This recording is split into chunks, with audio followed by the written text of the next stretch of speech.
Asiphinde futhi sibingelele kubabukeli be-Transformation Live. Siphinde sicela ukuthi niqhubeke ni-subscribe umuntu before abuke ivideo a-like. Ni-share, ni-comment, nimeme nabanye futhi. Ningawaskip nama-ads. Phambilini ngake ngakhuluma ngokuthi mina ngisayisebenzisa inyanga. I mean umthandazo ngisamsebenzisi nje or whoever umuntu ohlolayo angisayi kuyena. Ngiyakhumbula ukuthi ngaze ngathi noma kungenzeka kuthiwa ngigula ngalendlela ukuthi sengiyafa manje, kodwa the only option ukuthi ngingafi kufanele ngiye kumuntu ohlolayo angihlolele bese ngiyasinda. Noma kuthiwa kunento kanjalo, ngathi impela ngiyocela ukuthi bengidedele ngife nje kahle peaceful, ngenxa ukuthi sengafunga ukuthi umuntu ohlolayo nje angisamhambi. Ngakuchaza ke lokho, ngike ngabhalelwa ke ngomunye usisi. Ziningi ke baningi ke abantu abaye bemfonele bebuza into enjalo, but ke mawuzobuka amanye amavideo ethu esawenza phambilini uzokuthola ukuthi ngafinyelela kanjani lesi sinqumo, ngoba ngachaza from ngisejele, before ngene ejele, sengisejele, ngisahamba inkantolo sengisejele, sengiphumile kwaze kwafika manje. Abanye ke baye bebone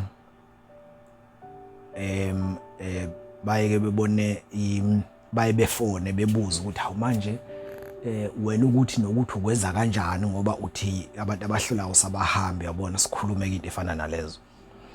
So ke ngike khona umnye usisi osemncane nje, uthi uke wakhipha isisu, wathi mayisikhipha isisu kodwa kushuthi ingane yagcina iphumele etoilet esetoilet. Uthi manje unokucabanga akasho ukuthi kuyenza, uthi unokucabanga ukuthi njoba ingane yaphumela etoilet. Angazi ukuthi umuntu mayikhipha isisu kuye kwenzeka kanjani, ngoba mawusikhiphe ngoba wasebenzisa indlela le esetshenziswa abantu besifazana, ngazi ukuphuza umanyazi nani angazi baphuzana bese beyopha or kuphume namahlule. So yena ukuthi kwaphumela etoilet, lokhu kwangena etoilet. Uthi manje unokuhlala acabanga ukuthi kungenzeka ukuthi ingane yakhe ihleze ngcoleni or something. So uyaye ebe nokucabanga ukuthi mhlawumbe ingane yakhe iyakhala la ikhona le ayikhiphayo. Isizathu esenza ukuthi akhiphe isisu, uthi usenezingane ezo3. So wafika wakhulelwa, I mean unezingane ezo2, wafika wakhulelwa waphinde wakhulelwa. So lebe sekuzoba ngesithathu, kanti unina ngesikhathi ekhulelwe esibili msemncane 25, she's 24, she's 24. So uthi wafika wakhulelwa kokuqala, wathi mayekhulelwa kwesibili unina wacishe wamkhipha umphefumulo efuna nokumxosha, waze wathi umama wakhe mangathi uyaphinda uyakhulelwa manje kushuthi ngabe ekhanda uphili kahle. So kanti uzophinda akhulelwe le yesithathu. Uthi wayesebona ukuthi avele asikhiphe isisu ngoba ayikho into azoyenza. Uthi wasikhipha isisu, kodwa wamtshela lo mfana athandana ajola naye ukuthi yazi ngiyagula, uyabona. Waqala wafihla ukuthi isisu uyasikhipha, wathi uyagula akazizwa kahle ngathi ukhulelwe. Uthi wabona futhi ukuthi i-reaction yomfana akayingeni into yakhe. Akasho lutho umfana. Uthi ngabona ukuthi yakule ngane ngizovele ngibe ngedwa nje straight, kangangokuthi ngizothi ngithuka umama ngapha ngixoshwa nomfana uzobe ngekho supportive, ngoba uthi noma sengisikhiphile isisu, kwathi noma sengimtshela umfana ukuthi hayi kahle njalo bengikhulelwe ngasikhipha isisu, uthi lutho nje umfana wavela wathi oh ayikho inkinga. So ke uthi ngesikhathi esephuzela izinto ke opha, kodwa ngazi ukuthi okukhulu noma ihlule laphumela etoilet. So ngithema ngibhala udaba olunjalo ngilibhala sengilishare ke ngoba wayebuza ukuthi yini enye yini angayenza ukuzama ukususa ngoba uyazi ukuthi kuyisono lokho akwenzile ukubulala in fact because abortion is killing mu abortile nje usuku uyibulela ingane that is killing but that is my interpretation. I know ukuthi I share this nabanye abantu so uma ngishare ke lolu daba lwakhe ayabaningi bathi hayi kufanele uthole umuntu ozohamba ukugeza ufuna uthola umuntu ozokwenza ukuthi nokuthi ingane yakho vele njoba yaphumela etoilet nje kukhona kufanele ukwenze ngoba ayihlezi kahle and all that uyazi abantu abaningi makukhunya kulezo zinto ezinjalo banembono eminingi. Ngiyayithi ke uma ngibhale udaba on our Facebook page because ne page lapha elikhulu ngiyayithi mangibhala udaba ngenhloso ukuthi lo muntu asuke athole ama advices or thole abantu abangahle bemsiza ngiyangithinto ikakhulukazi bangibhala udaba nje olumayelana nomuntu odinga usizo lwesintu mhlawumbe ukulashwa ukugezwa all those things ngiyangithola ingcinga eziningi abantu abangabelaphi bendabuko omunye ethi hayi mina ngamsiza ubani hayi mina ngamsiza ubani noma mtshela ukuthi lo akenze kanje uzosizakala. So ke bavela ke abantu abathi bangamsiza lo sisi lo ngoba abanye babeqhamuka nokuthi one njoba ukhipha isisu nje ukubulala lokho kufanele ugezwe leso sono wena ukuthi emndeni wakho ngale udiniwe isenzo sakho bese ugeza naleyo ngane uyeyithengele impahla uyenzele imbeleko and all those things. Mina ngisuke ngenayo iadvice kulezo zinto ngiyayingithola ama advice ngapha eceleni kubantu abangahle bebe nosizo. Ngiyalapha ke ngalento ngiphinde ngabhalelwa ngomnyusisi wase Newcastle lolo daba liselusha nje likhona lapha epageni lo sisi uthi walahlekelwa zicathulo this year walahlekelwa zicathulo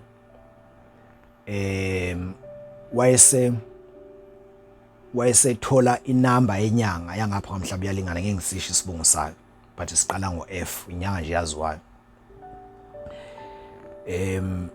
thuyaziwa angisho ukuthi ayaziwa kodwa nje kuthiwa inyanga yaziwa bakhona bayaziwa ngapha kakube emhlaba yakwamhlaba yalingana lo sisimela ahlekelwa zicathulo ebese uthi bese yakumuntu ebese efuna inyanga azoya kuyona ukuze ethole lezi zicathulo zakhe uthi bese ethola le number yale nyanga ke angazi ayithola kanjani noma khona umuntu amnikayo something noma wayisesha la epage layo lenyanga ngoba ikhona la ku Facebook. Uthi lo sisi bese ngoba wangifonela etatazela wangithumelela udaba etatazela ebese fonela lenyanga mayifonela lenyanga eyitshela ukuthi manje ulahlekelwe izicathulo zakhe so ufisa ukuthola usizo lokuthi ibuye lezi zicathulo kulomuntu oyitshontshile uthi lenyanga bese ivela ithi ngisendela isithombe sakho asisende lo sisi isithombe kube isikhashana ebesibuza ukuthi lenyanga ilahlekene necathulo esho lo sisi ukuthi ayisenetsuku engaka icathulo ilahlekile kodwa wangakapheli u7 days bese ithi lenyanga ngoba u7 days awukapheli yimake ngizobuya kwena manje kube isikhashana besibuya lenyanga bese ithi lo sisi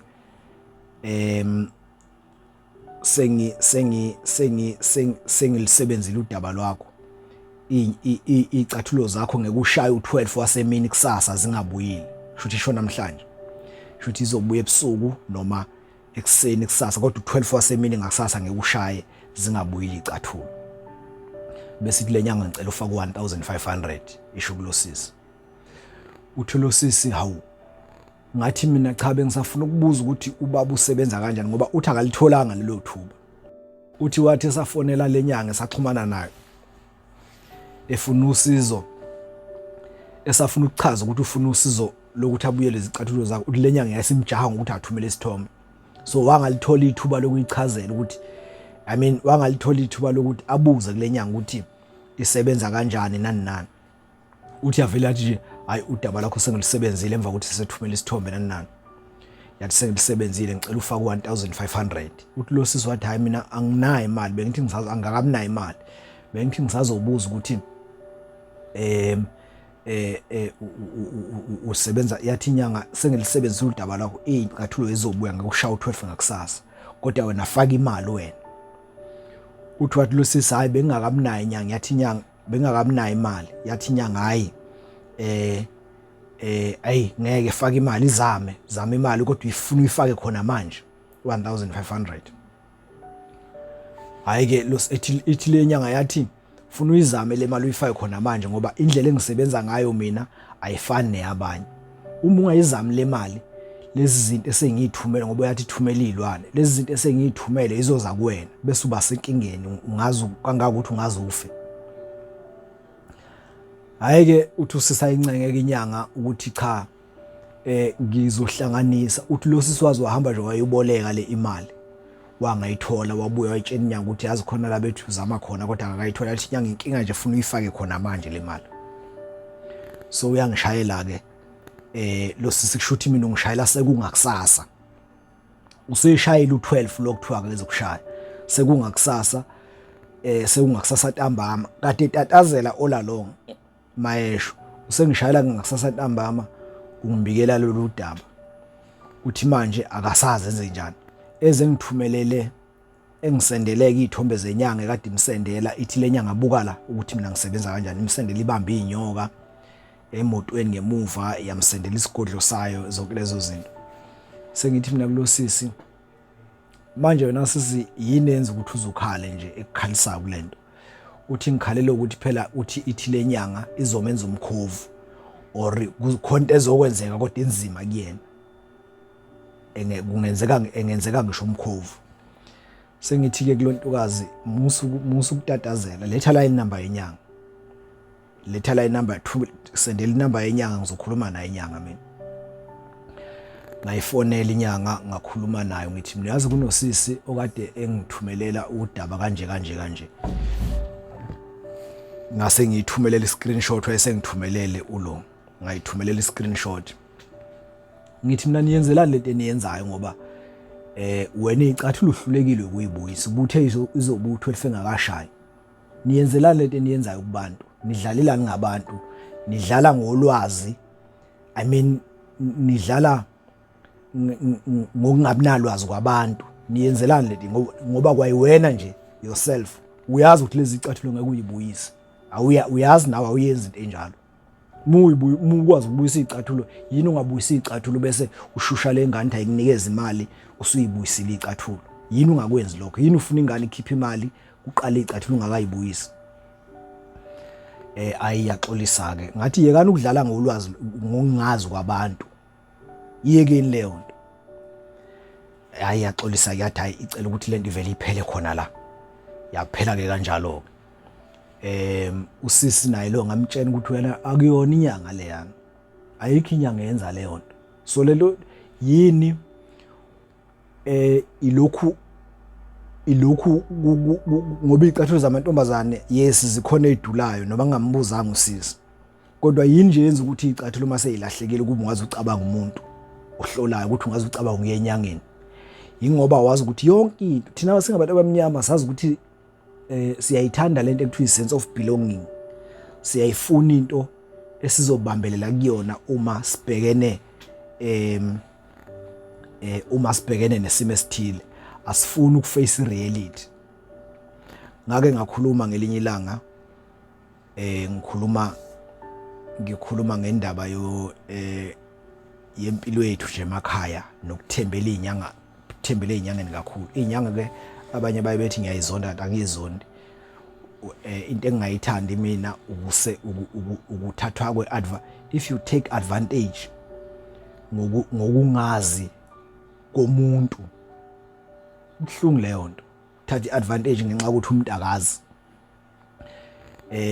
Ngangakhuluma kakhulu phambilini, ngikhuluma ngabantu nje basemakhaya ukuthi thina asiyibuki ireality. Ngathi thina emakhaya masiqeda isikole noma masiyeka isikole siyahamba siye eGoli, sihambe siye eThekwini, sihambe siye emahostela siyofuna amatoho. Usuke ekhaya kini uhambe uyofuna amatoho eThekwini ngabe useGoli, awunayo ilicense, awukazi usebenza endawo, awunalutho nje, awukazi nje usebenza endawo.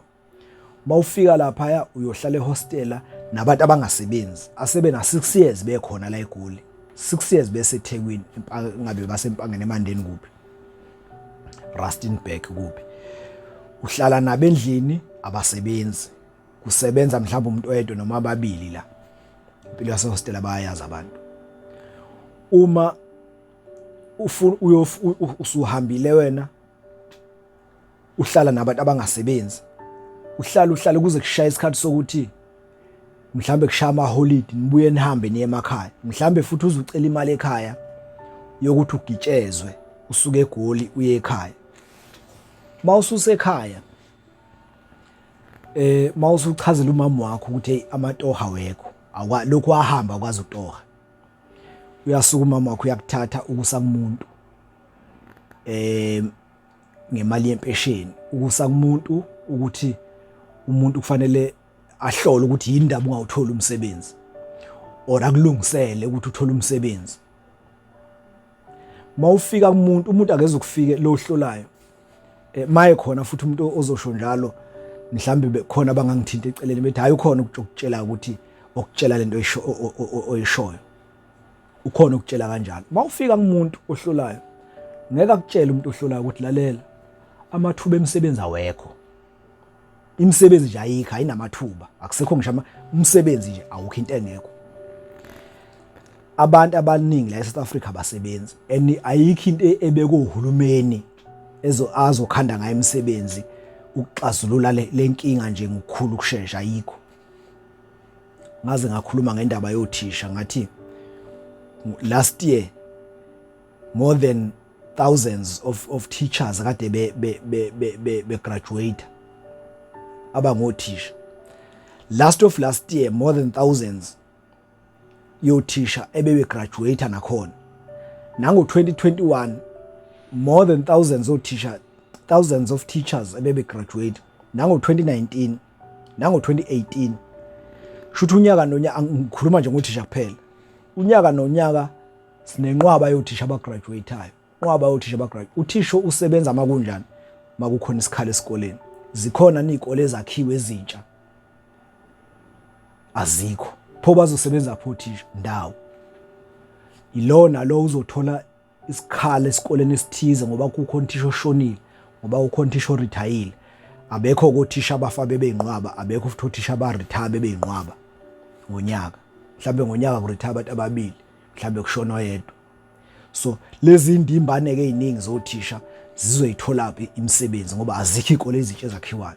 So abantu they don't face that reality. Abantu asuka umuntu athi unebhadi nemisebenzi akayithola ahambe kumuntu ohlolayo, umuntu ohlolayo afika ngamtsheli lento engishoyo, afika amtshene okunye.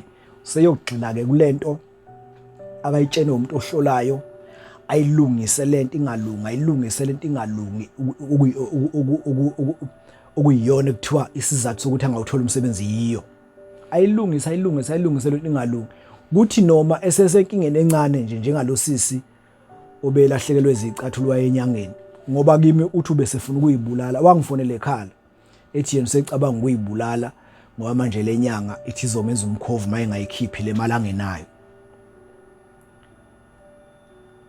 Yini emqondweni wakhe nje khona into ethi akafuna ukuface reality yokuthi izicathulo nje kwaqhamuka iphala la yithatha lahamba loyidayisa. Ngoba phela asikho isigebengu ongazosibeza ngesigebengu singajutshi izicathulo. Izicathulo ezithathwa abantu abangamaphara behamba boyidayisa beyibhemele. So bengithi angidlule entweni efana naleyo. Ezinye izinto ke nganza kwethu umuntu mayekhuluma siyazi ukuthi kuya kube khona abathinteke emakhoneni. Njoba ngiyaye ngithi mangikhuluma ngeindaba zasejele nje namaphoyisa athinteka mangiwatshela amaphoyisa ukuthi kade nje ngifonelwe ngenye intokazi eneso ke sejele Westville likhala ngojele baseWestville abesifazane. Uma angithi muzoyobona isiboshwa ejele uyaseshwa umuntu wesifazane useshwa ngojele besifazane, umuntu wesilisa useshwa ngojele besilisa. So lo wesifazane uyakhala ukhala ngalabo jele besifazane uthi akusikho ukusesha lokho abasuke bebakopa straight ngoba indlela ababasesha ngayo baya bakopa nje usho kanjalo. So ke mangikhuluma mina ngikhuluma into eyenzeka ejelini nje ngoba injalo bese ngithinta ngamaphoyisa ukuthi hey wena ndoda manje indaba usibeke kanjalo, but kusuke kunjalo vele. So we share these stories for people to know. Thank you.